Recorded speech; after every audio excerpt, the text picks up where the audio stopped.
What is happening to Amazon? Where is Amazon heading to?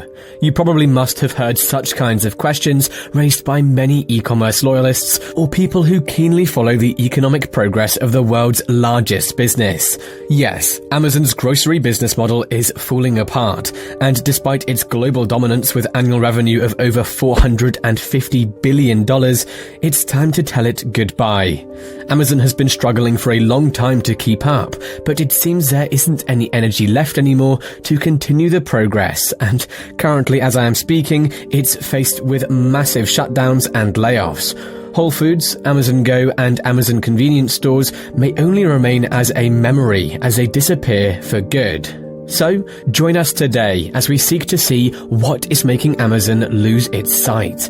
Let's first head back to the prime days when Amazon was expected to boom and get bigger and better.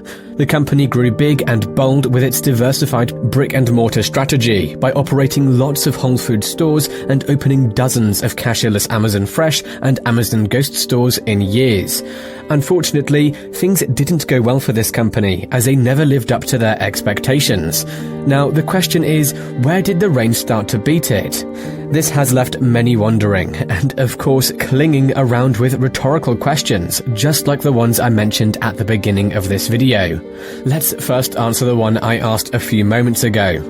Well, we can put our blame on the grocery stores. We don't want to say it was a bad idea for Amazon to get into the grocery business, but their miscalculations about it could be what has led to the collapse of this e-commerce giant. During the company's latest earnings, school CEO Andy Jassy admitted that Amazon still hasn't nailed down a successful model when it comes to the grocery sector. Jassy revealed that many locations are about to be closed and that the retailer is cancelling plans to expand its chains until it figures out how to differentiate them from established competitors in the market. This action came after its growth results showed figures that were significantly below expectations. Its fresh supermarkets and cashierless convenience stores saw a sales boom during the pandemic, but since the second half of 2021, foot traffic has sharply declined, and the company's revenue is constantly shrinking. Jassy's remarks demonstrate that despite Amazon's announcement a year ago that it would concentrate on grocery sales and shut down its bookstores. From what you can see here, it looks irrelevant, yes. You can imagine how we were used to you being with a certain trait and then you change it to another. Now, that will take a lot of time before we fully understand your new trait. The same thing is happening to Amazon. Even though the grocery market is a strong spending category, the e-commerce titan has failed to prove its relevance in the category. So, what is the result? Amazon has ended up shutting several locations of its grocery stores because they don't think they really have the opportunity to survive and thrive in the current economic circumstances. From the statistics in the previous years, we can all agree how grocery stores traditionally survived and thrived on very thin margins. For Amazon, it comes as a surprise and at the same time makes them shed tears. They should probably be asking themselves, how come smaller stores are able to thrive in grocery stores while we can't? Earlier this year, Bush Securities analyst Michael Pachter told Reuters that Amazon's investment in an underdeveloped business model for the grocery category was a big waste of money.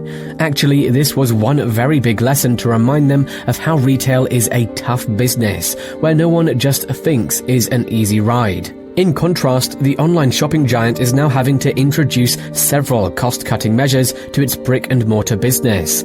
Last week, Amazon revealed that it is postponing the construction of its second-hand quarters in Northern Virginia, outside Washington, D.C. Earlier this year, it confirmed plans to cut 18,000 jobs from its global workforce, and on Monday, Andy Jassy said in a memo to staff that the retailer is going to eliminate an additional 9,000 jobs in the coming few weeks.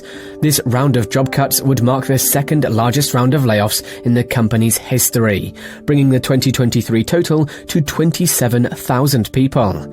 To add on that, Andy also noted that Amazon has not yet made the final decisions on which job roles they should eliminate, and we expect that in the next few months, more roles could be on the chopping block.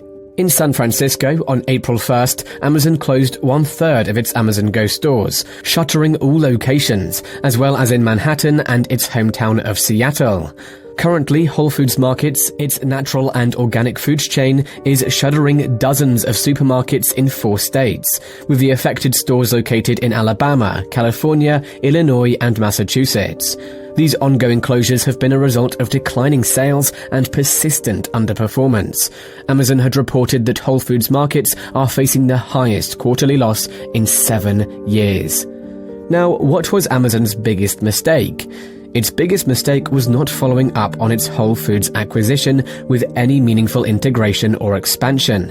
Amazon should have leveraged the Whole Foods brand name, but the company was too slow about it, and now it has learned a painful lesson that technology alone is not enough. Also, grocery industry manager Bill Bishop told the Philadelphia Inquirer that Amazon's purchase of Whole Foods may have been a strategic error for the company. Customers would largely buy from anywhere else than buy from Amazon groceries, because most of them were down for Whole Foods. The thing about Whole Foods is that it is a horrible place.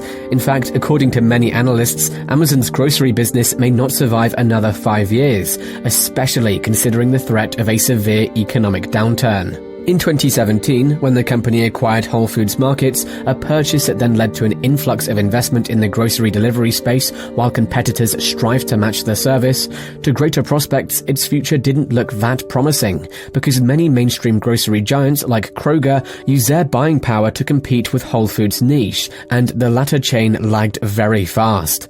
The company's Whole Foods was highly favored during the pandemic due to its delivery system, and consumers now had to shift away from physical retail shops.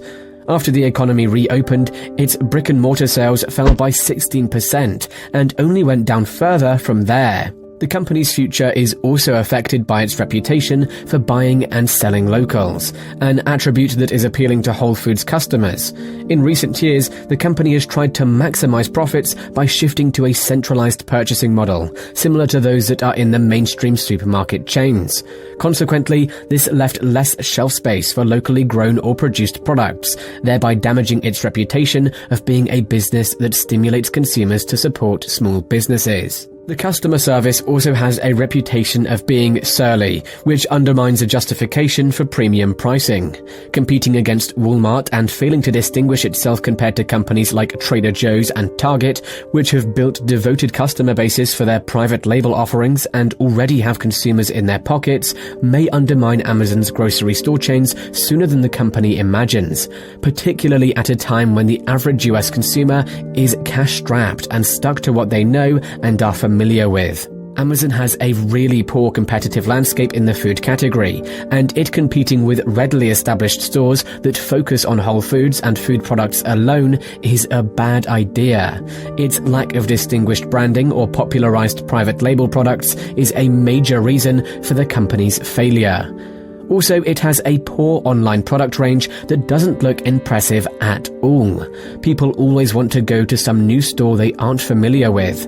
Very many folks are never embraced by Amazon's grocery business being online because of the premium pricing and not being able to choose a product. If this still goes on for a period of around 5 years, then we bet the whole of Amazon's stores will go down like a plague. So, what do you think should be done to ensure that Amazon ups its game? Do you think they should concentrate on selling books, or is it still a good idea to continue with the grocery business? Kindly don't forget to leave your suggestions and answers to these questions in the suggestion box below. This brings us to the end of our video today. We hope you guys found this video extremely entertaining, educative, and also informative. If you enjoyed watching it, please don't forget to give us a thumbs up. Also, as a usual reminder, just don't forget to hit the subscribe button if you are new to this channel. Thank you for watching, and let's meet in our next